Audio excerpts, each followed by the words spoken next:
చిత్రం అంటం కంటే తెలుగుదేశం ప్రభుత్వం యొక్క జేబు సంస్థలాగా పనిచేస్తున్నారని చెప్పడం సమంజసంగా ఉంటుంది.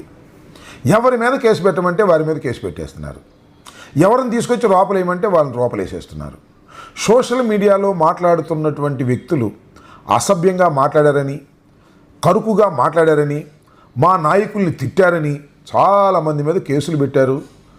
ఆ కేసులు పెట్టి చాలామందిని రిమాండ్కి పంపి దానిలో ఉంచి హింసించినటువంటి సంఘటనలు కోకొల్లలుగా జరిగాయి ఈ ప్రభుత్వం అధికారంలోకి వచ్చిన దగ్గర నుంచి నేటి వరకు.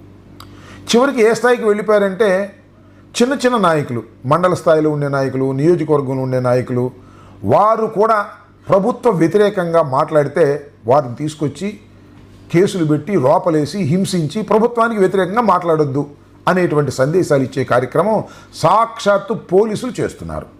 ఇది చాలా దుర్మార్గమైనటువంటి అంశమని మనవి చేస్తున్నాం. ఈ స్వతంత్ర భారతదేశంలో ఖచ్చితంగా ప్రభుత్వాలను విమర్శించే హక్కు, ప్రభుత్వం మీద వ్యతిరేకంగా మాట్లాడే హక్కు ప్రతి పౌరుడికి ఉంటుంది. దానికి కొంత లాజికల్గా విమర్శ చేయాలి తప్ప అడ్డగోలుగా విమర్శ చేస్తే తప్పు.